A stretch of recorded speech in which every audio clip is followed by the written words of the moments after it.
Good morning, everybody. This is Eureka John, and you're at Eureka Street Crypto Hub. And it is Wednesday, June 16th, 2021. It is 6:41 in the morning. And yeah, I'm broadcasting live on Theta TV from Leander, Texas. And yep. This is my video blog, and I talk about crypto. And I'm definitely not a financial advisor, and I'm not your teacher or anything. I'm just talking about new things that I'm learning, and this is my journey and new things that I learn every single day. And I try to approach crypto from every single angle that I possibly can. So I don't really specialize in any one thing, and I barely have a focus, but I am, yeah, I'm just talking crypto, man, talking shop. So, and yeah, I'm trying to learn as far as how to invest, the interworkings of it, the fundamentals of it, what projects do. I'm trying to learn to code as well. I'm making slow but steady progress on that. And yeah, just these videos, making these videos, and I'm also making some teaching videos for Komodo Development Academy. It's just helping me learn every single day. If you're not learning, you're dying. So it's just kind of my approach at it. So anyway, let's take a look at CoinGecko and see what's going on over here in the crypto world. Actually, Bitcoin and Ethereum have been pretty steady Eddie the past little while here. Bitcoin's still between 35 and 40,000 at 39,257.18. Ethereum is at 2,471.51. And Tether, 98 cents. Tether's a stable coin, though, just in case you didn't know. Same thing with USD down here. Same thing with Binance USD. All these are stable coins, and they're pegged to the dollar. And people use stable coins to buy in and out of other cryptocurrencies. Like stable coin is kind of like the side of the pool.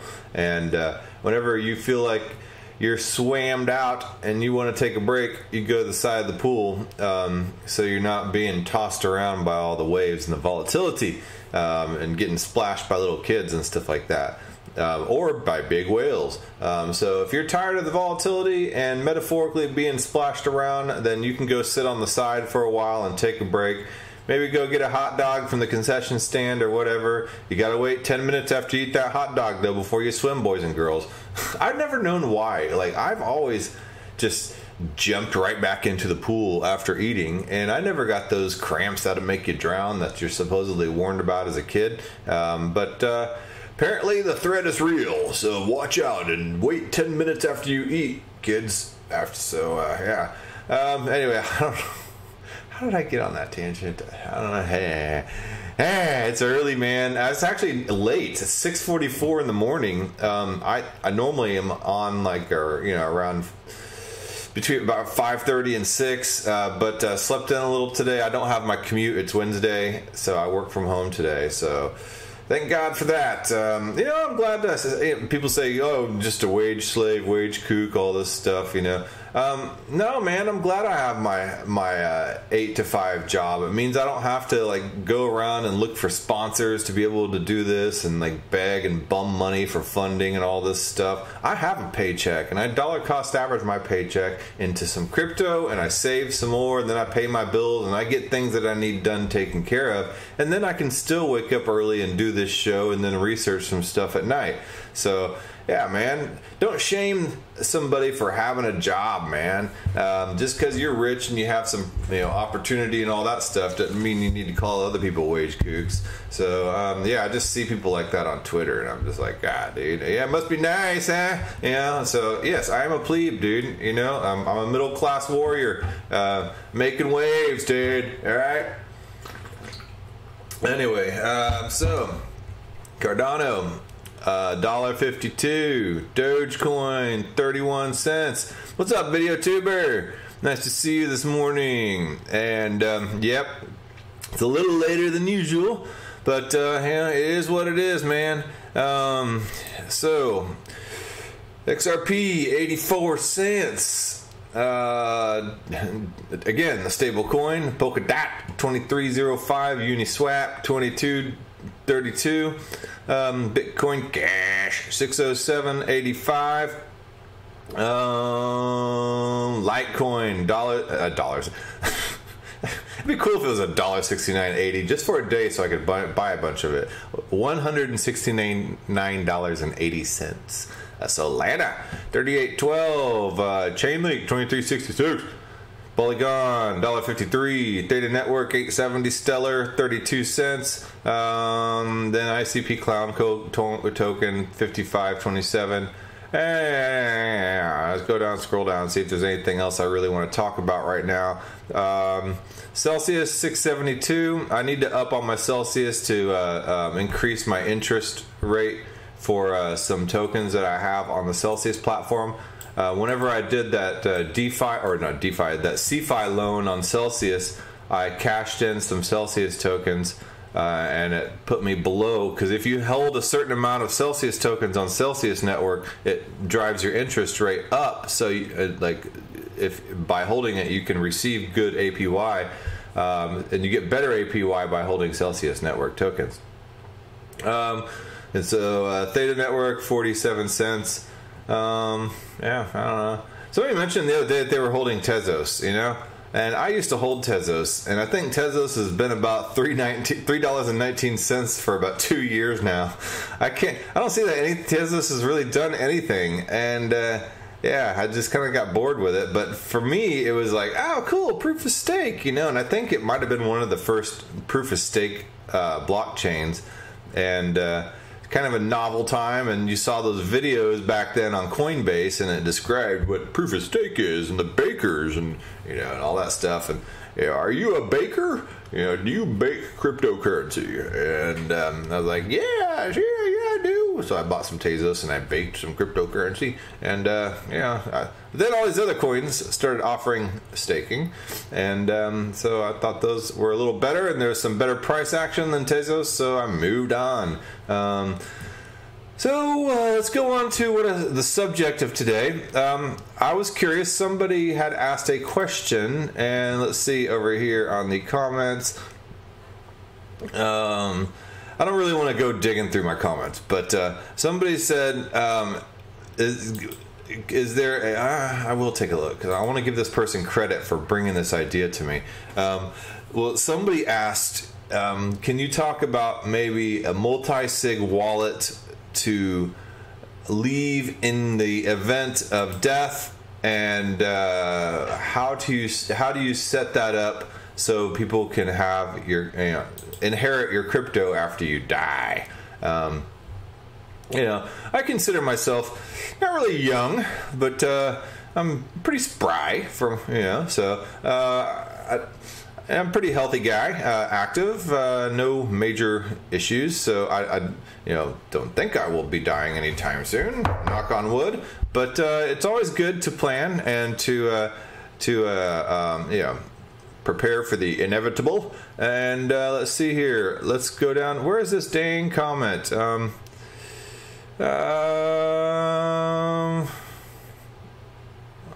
Well, dang. Okay, so I haven't responded. I think I did respond to it. Yeah, I always respond to comments, as far as I know. So if I see your comment, I respond to it. And let's see here. Okay, so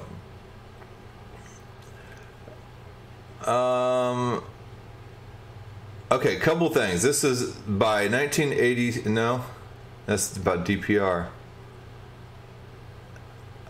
Okay, here we go. By Hopperman99. I would like to hear about a multi-sig contract to protect and pass on ERC20 tokens in the event of a sudden death of a holder. And I was like, yeah, that's actually, you know, a pretty good topic. A sudden death of a holder, specifically ERC20 tokens. Now that was hard to find. I dug through several articles leaving cryptocurrency in a will, planning for the inevitable, how to leave crypto in your will. What else here? What's the best way to pass on crypto to loved ones in case of untimely death? And then here's another one. What happens to your NFTs and crypto assets after you die? And then, in case of death, how can relatives access the inheritance of blockchain? Hey, what's up, 29LH06? Nice to see you as well. So yeah, there's this thing we're gonna have to deal with. If you don't, it's gonna create a mess. The thing is a multi-sig contract and leaving cryptocurrency in a multi-sig wallet. And what a multi-sig wallet is it's a wallet, crypto wallet with several private keys, and you can configure how you want that to be accessed. It can be 2 out of 3 keys. You can pass one. You can keep one key, then pass a key to another person, then maybe have somebody else who's kind of a executor be the one that also has to enact their keys. So, but what happens when one of those people, or if, say for instance, one or more of those people are in a car together and they both die, then that crypto is lost forever as well. So multi-sigs can kind of, or what if they just hate each other and they don't want to cooperate, so I don't know, man. Like multi-sig wallets just seem kind of like a problem, So whether you're making a long-term investment or just dabbling, you need to have a plan for what will happen to your cryptocurrency when you die. Cryptocurrency, a form of digital cash, is not like traditional assets. It is not enough to simply include cryptocurrency in your will without the necessary information. Your beneficiaries won't be able to find or access it. 29LH says, you're talking about topics I was recently thinking of. Yeah, I guess we all need to think of it, especially, with all this craziness going on in society. And, so, yeah, you never know what kind of pandemic's going to jump out and get you. So, to ensure your loved ones can inherit your cryptocurrency, list your cryptocurrency in your will, include information about your digital wallets in your will, create a memorandum to your will with passwords, pins, and include a step-by-step guide to explain how the beneficiaries can access your cryptocurrency. Now, I understand that. I can't just leave a seed phrase. I've tried to explain this stuff to my wife, and she's just like, that's your thing, but I need her to understand. So if you're listening out there, please, I implore you to sit down with me and learn some cryptocurrency. Yeah, man, I got some private keys written down in a safe, and I need to make sure that the right people are able to access that. And like I said, the multi-sig, I don't really know if that's really a good idea for my family and my situation. At least my daughter kind of knows how to access a crypto wallet and to use MetaMask. So that's important. It's always, when it comes down to it, as far as inheritance, communication with your family members or the people that are close to you is really the key. And it's having good relationships and trust. Trust is the most important thing, and it's probably the most valuable thing you can have above any other type of wealth. And it's cliche, love and trust, and it's absolutely true. Without that, you have nothing. And so otherwise, it's going to be some kind of complicated, Treasure Island, Blackbeard type of treasure hunt in a lot of cases, and you can make a game out of it with your seed. People have talked about maybe getting metal and then getting an engraver or getting a hammer and stencils, and then stenciling in private keys into things, and maybe in various pieces, and scattering them about and put people on a treasure hunt. Be a real pain in the ass even after you die. That's the ticket right there. If people thought you were cantankerous in your life, wait till you die. Anyway, it may seem obvious, but you have to actually list cryptocurrency in your will. If something you own isn't listed in your will, it falls into the residue or remainder of your estate, a sort of catch-all for your property. The remainder is a collection of everything you own that wasn't accounted for in your will, such as personal property, clothing, miscellaneous accounts, or subscriptions. This isn't an issue when tangible property falls into estates in estate's remainder. Physical objects like books or jewelry can be seen, or other assets can be discovered through a paper trail like bank accounts or stocks, but cryptocurrency doesn't leave much of a paper trail, if any, and it's almost impossible to discover if you don't know where to look. If your beneficiaries are unaware of your cryptocurrency, they might never find it if it falls into your estate's remainder. To avoid this pitfall, clearly describe your cryptocurrency and where to find it in your will. Another thing I might add is don't ever go onto Facebook or any type of social media or in Telegram and ask some group forum how to get in your wallet. I've seen people do that, literally, and like you just would not believe all the vultures that just jumped all over the prospect at helping somebody open up their loved one's cryptocurrency wallet. It was pathetic. I commented, I was just like, do not post this here, take this down immediately.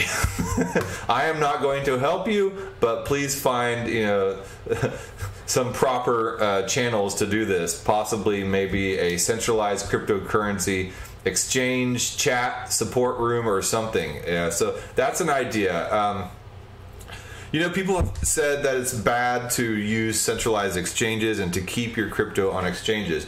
And not your keys, not your crypto. Centralized exchanges could be hacked, and that has been hacked in the cases of KuCoin and several other cryptocurrency exchanges. However, it's not that bad of an idea in certain cases. Maybe something not necessarily like on an exchange, but something like in BlockFi or Celsius or Nexo, or some kind of centralized, or Gemini, some kind of centralized crypto bank account, in which it's put into earnings for interest, and that way you can go to their support team and say, hey, here's a death certificate, this is, I'm the beneficiary, can you help me get this crypto? So that could possibly be some sort of avenue to help make sure your crypto falls into the right hands, is by making sure you have something on some kind of centralized type of crypto platform. So that is a pro of some of those CeFi crypto banks. So a lot of people say DeFi only, and other people say, no way, man, that's just not safe and tried and true and proven protocols. There could be hacks, and it's just a bunch of kids putting together some code. And they have a point too. So they're like, we only do CeFi and traditional style crypto banks. And I get that as well, because there's kind of an avenue and a route of escape through some kind of support team, and that is good.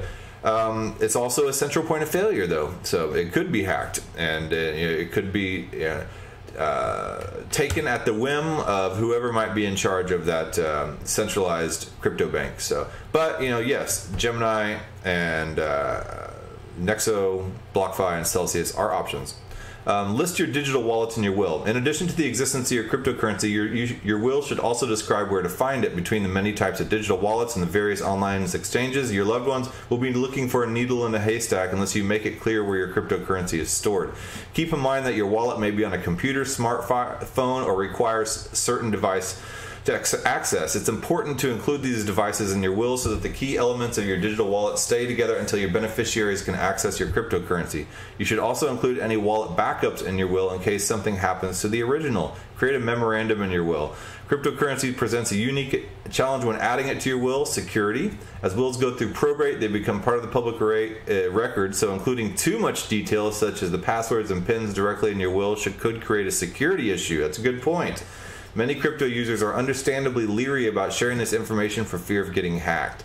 This need for security is why you should create a memorandum in your will instead of listing sensitive information in the will itself. A memorandum is a separate document that's referenced in your will but is not part of the will itself. A memorandum typically doesn't become part of the public record and is a good option to use when you want to maintain privacy. I did not know that. So a memorandum is not part of your will. It's just kind of a side note. So it doesn't. I did not know wills get publicly published either. So, Since a memorandum is a separate document, it can be updated as often as needed without going through the formalities of changing or updating your will. The memorandum should include the types of digital wallets you have, any computer, smartphone, or device on which you've stored it, any website links for any needed online exchanges or password managers, and any login password information needed for each of these wallets, accounts, and websites. your cryptocurrency memorandum can be kept with the will or with a separate location with your other estate planning documents, such as your power of attorney. Make sure that the executor can find the memorandum after you pass away.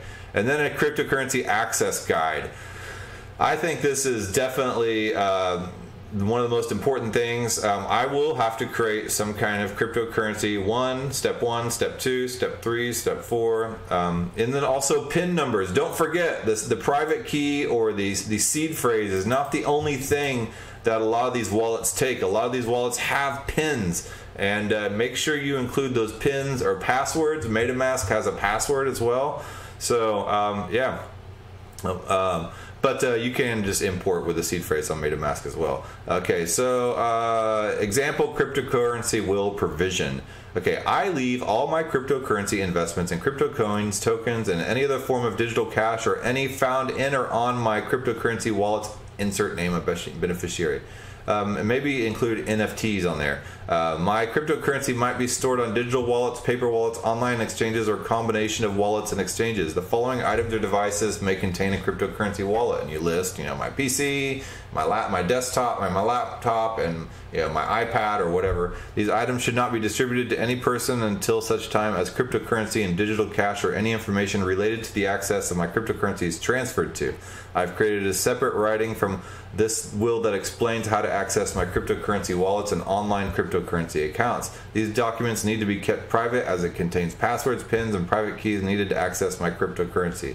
The document will likely be stored with my other estate documents. And then, yeah. So that's that. You can put your cryptocurrency into a trust as well. You have to find a trust that knows what to do with that. And this will keep your cryptocurrency out of probate, and will also help keep information about your coins private, because trust documents don't normally become part of the public record. If using a living trust to pass on your cryptocurrency interests, you get help from an experienced planning attorney. I don't know what probate means. Let me see real quick. So I'm not very versed on anything legal. Well, I mean, maybe, but probate, ways to avoid a probate. Living trusts are the best known way of subjecting you to the hassle and expensive probate court proceedings after your death. Probate avoidance. I don't know what probate is. Okay, so if you know, let me know. Tell me. Anyway, so here's some other ones. This one here, Coin Bureau article, is pretty good, but oh my God, these people, like, sometimes I've read some of these articles and like they go on some long soliloquy, like explaining about what crypto is, how it's popular, how it's beginning. Okay, all right. So now I'm finally down to the meat of the document. When making your will on deciding who you would like to inherit into your crypto, you should first make a careful inventory of all your digital assets. There's plenty of helpful tools that can help you keep track of your various holdings, such as Accounting and Blockfolio. Another one, Xerion for ERC20 wallets, or Zapper. And a Blockfolio I hear is good. I've never actually used it, but I'm thinking about getting a Blockfolio account. I don't know much about Accounting, but I will check that out as well. They're especially useful if you have assets stored across a variety of wallets and exchanges. And I wonder if this includes multiple various blockchains as well, because I know Xerion is really only for ERC20 tokens. So does this include, Bitcoin and Ethereum and Zilliqa and all these other types of blockchains? Speaking of wallets, if you have a sizable hoard of crypto, then you should definitely consider investing in a hardware wallet. Absolutely true, yeah. Ledger is kind of the standard Ledger and Trezor. There's other wallets like Kobo wallet and stuff like that. I can't speak for any of those other wallets. But if you know of other good wallets, then probate is where the court decides something. Okay, thanks 29LH06. So yeah, I need to work on some of that legalese. That'll be another subject I become a jackass of all trades in. So although any reputable exchange will have excellent security and keep the majority of its assets in cold storage, entrusting your entire stack to any one place is a terrible idea. That is absolutely true. It's why I have crypto and all spread across many different wallets. I don't just keep stuff in crypto. I do have cash and gold and silver and baseball cards and valuable collector's items that I try to collect and stuff like that. Things that I think will be of value. It's why people keep art. A lot of people say, why? How could this rich person buy a picture of a red square, on a white background and spend $2 million on it? Because it's not the painting that they're buying. They're transferring money. Okay, so once you've made an inventory of all your crypto, you should make sure you have all the necessary information with which to access it. It's easy to get blasé about this. Most of us are by now used to logging in various apps via our smartphone, which often only a fingerprint or PIN code is required. Remember, when you're gone, pins and passwords go with you unless some deeply macabre situation has unfolded. Your loved ones won't have your fingerprint handy either. That's an interesting way to look at it. What crypto 29LH is asking, what crypto tax accounting software do you use? I am exploring CoinTracker at this time, looking for something that works well with TurboTax applications. I also have been looking at CoinTracker also. I have not really settled on any particular crypto accounting software. And that's another thing to consider too, is what is the tax situation like that you will inherit by inheriting cryptocurrency. Look up the tax laws in your state and in your country and figure out how they handle inheritance. I know that there's been a lot of going back and forth, especially between certain political parties, about how to handle inheritance taxes. So I am definitely not the right person to ask about that stuff. It would be interesting to have somebody come on here and talk about this type of stuff, because I'm by no means a professional and I'm just going through here right now. Do lawyers need to be involved? As we've seen, if you decide to drop a will for yourself and witness it correctly, then it can function as a legally binding document. That, at any rate, is the case here in the UK. If you live elsewhere, then you should double check with the authorities. I don't know if lawyers need to be involved, but I do know that there needs to be specific verbiage in wills before it can be deemed as official. So you need to look at your local laws and find that out. Communication is key, as I said at the beginning of this video. Trust and love is the ultimate wealth, and so just talk to people. Let's face it, crypto can be daunting for some. There may well be many future beneficiaries out there who are unfamiliar, uncomfortable, or downright hostile towards crypto. Therefore, it's important to discuss these matters where possible with the people you're planning on leaving it all to. If the beneficiary of your crypto is unwilling to deal with digital assets and when you're no longer around, you should make sure you know how to convert them to fiat currency once you've inherited them.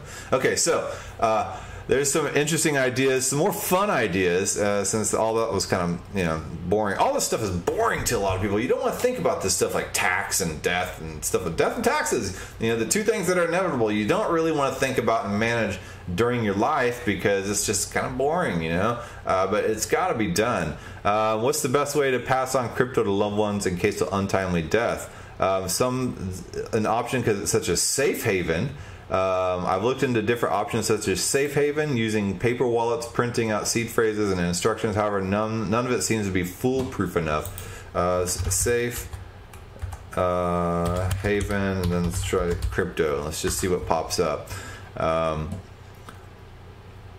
Okay, safe haven. I don't know. I'll have to figure that out. But let me get down this article. Okay, technical options are myriad. If you do not have a will, then you need to understand intestacy law where you live. I guess that's inheritance laws. Okay, so if you die intestate without a will, okay, so that's the intestacy law, as if you die without a will, then you can create significant family and legal issues for your heirs if the plans you left to deal with your cryptos are not in line with the intestacy law, and the will apply to you even if you try to bypass it. Do not try to put a plan in place that gets triggered after you die. Your planning needs to start now by involving loved ones, letting them know how to access your assets. Then you need to keep that plan updated once or twice a year as your crypto holdings change. Dry run this plan as much as possible. Look into passphrases if you've not done so already. This allows you to print a seed phrase, even if it is found by a third person. Still protect your assets from loss. Use passphrases along with hardware wallets. Use the same manufacturer of hardware wallets, regardless of the fact that seed codes can be compatible across different manufacturers' products. Why introduce that complexity if you don't have to? That's a good point. So, maybe there could be a glitch between a Trezor and a Ledger wallet. So make sure you have your crypto spread across the same types of wallets. Don't split your seed. Use a passphrase instead. Every time you make recovery of your assets more difficult, you introduce more risk of failure. Similarly, don't encode your seed with your own chosen encryption method. It will fail. Do not trust your cryptos to any third-party system that promises to verify your death. All you're doing is inserting a centralized single point of failure into your planning, and there are no guarantees that this third-party system will be around and will function as needed when it is needed. Most of the early companies that sprang up with this business model are no longer around. Interesting. All right. This person put together a course to do this, but it was interesting what he's saying here. The idea was to upsell the course users into consultancy and other estate planning products, but it's not as lucrative of a market as you might think, and the level of customization needed from one person to the next makes it a difficult product. I can imagine that can be pretty time consuming. I'm going to do into crypto ATMs instead. Plus, believe it or not, most people will not take the 4 to 6 hours of time it takes to put a plan in place. So my business idea never took off. Man, I'm sorry about that. That dude might know a lot. It looks like he put the course materials up on nestegg.io, but I went to it and it's a dead link now. I guess it timed out. He left it up there for a while for people to have it for free, but yeah. Sorry, dude. So let's see here. Choose 3 trusted family members. Divide 24 words into 3 8-word pieces. Label them A, B, and C. Give each person 2 of the 3 pieces, A plus B or A plus B or B plus C. Now no one can access your coins, but any 2 together can do it. Well, that's great, but it also takes cooperation of family members. And depending on your family situation, that may or may not work out. But, I was thinking of buying laser engraver and metal plates and creating paper wallets and keeping them in a bank vault looked over by a trust. Interesting. Simpler but similar are letter stamps and a hammer and a piece of sheet metal from a local DIY place. Doesn't solve the issue of interest and dearest not having a clue mind. Okay, as much as it's contrary to the usual not your keys mantra, keeping on a legitimate exchange or interest-bearing platform with such company info being left in will should mean it can be accessed by your estate when they get in contact with legal stuff. Okay, you might want to buy a crypto steel. It's been tested in fire, flood, building collapses, DIYing your own solution isn't safe. Okay, all right. Have you seen some of the tests where they fail too? Okay. Just leave the keys in a box with all needed instructions. Yeah, all right. That's probably the most simple, and that's what I currently have in place right now. And several years from now, by smart contract, estate lawyers and planners will need developers with an understanding of smart contracts. And this is possibly a good job situation. Think about this. If you want to... you can become a developer that specializes in wills and how to open and deal with cryptocurrency situations in wills and stuff like that, and inheritance, and estate lawyers and estate planners will need to hire you. So think about that. That could be a good job security opportunity. And then over here, in case of death, how can relatives access the inheritance in case of blockchain? Cardano forum had some pretty good ideas. Somebody said multisig is your answer. Charles Hoskinson has said that it is a feature that will be added over the coming months to Cardano. To use multisig, you would link the private keys held by a few trusted individuals, parents, siblings, spouse, children, close friends, etc., to a recovery feature on your wallet. You would set it to say, if 3 of these private keys are in conjunction to recover my account, then the seeds will be released. A timed release feature could be added so that if a group of keys were to be used to try and steal your funds, then you would have a given period time to use your own private key to cancel the transfer. Okay, now this is where it gets interesting with smart contracts and wallets. Also, somebody mentioned down here that you could put in a little trigger situation, and I know before in that list somebody said don't ever use triggers, but say for instance you could create a smart contract where if you don't check into that smart contract wallet for a period of maybe a year or 2 years, then a smart contract is triggered and the wallet's automatically gets transferred to another wallet. Say, for instance, a wallet that your wife or your daughter may hold. And if you're a developer, you can enable these types of things. You can, code in something that says, okay, this person has not checked into this wallet in 2 years, therefore all these funds are going to be transferred over to this other wallet, and that other wallet may be the wallet that, it might be a multi-sig wallet. So it gets transferred into this multi-sig wallet, then all these people have access to that. And also here they've mentioned it could be written in that once a wallet is accessed, there could be a cooling period of maybe 2 weeks in which one other person can have access to that wallet in order to make sure that it's fraud proof. So let's see here. Not a solution for countries that don't have such facilities. You could leave a key with a legal entity too, released upon death if there's no time gate. How about chopping your seed phrase into X number of X lockbox custodians on the market? Okay, if you put your copy of keys in a safety deposit box. Okay, sure I could. Living in a country where there are trusted third parties, but that option is not available around the world. In my understanding, it's against the idea of decentralization. Okay. Okay, so let's see here. Multisig and several safe deposit box combined with a dead man switch smart contract. If the smart contract hasn't been activated in X amount of time, the multisig is able to withdraw from it, like I was just saying. So perhaps putting the key in your will, or maybe a 2-key multi-sig approach where you keep 2 keys, one of which is secret to you, the other is in the will, and another for your spouse next of kin. Multi-sig wallets will be implementable on Cardano with smart contracts. Knowing my family, if I left detailed instructions on how to connect my hardware key and enter the passcode, how to transfer the coins to an exchange to sell, they'd just think it's magic coins to be used in some video game and throw away the hardware wallet. Yeah. Even with multi-sig, this will eventually lead to billions of Cardano and other cryptos stuck in wallets that cannot be accessed. The inevitable will happen. People will lose their keys, multiple key holders die simultaneously, or the key holder doesn't want to give their Cardano to anyone and just leaves it locked in a wallet forever, or never thought to go through the process of ensuring inheritance transfer. Okay, so pretty much I give you a good bunch of ideas here to chew on mentally. I'll link all these articles here. This is another good article that I really didn't have time to go through, and they also go through a long, soliloquy of just like, crypto is valuable and all that stuff. Yes, we know crypto is valuable, and this is talking about, let's see, mainly NFTs, but it applies to all crypto as well. But NFTs are a good way to possibly make a will in NFT, and you can, through something like NFY, you can bundle up various cryptos, an entire crypto portfolio into one NFT that represents that entire portfolio, and you can pass only that NFT around. Then you've passed your entire portfolio around. So you could have an NFT that represents your entire estate, and then if that NFT is passed around, your entire estate is passed around. So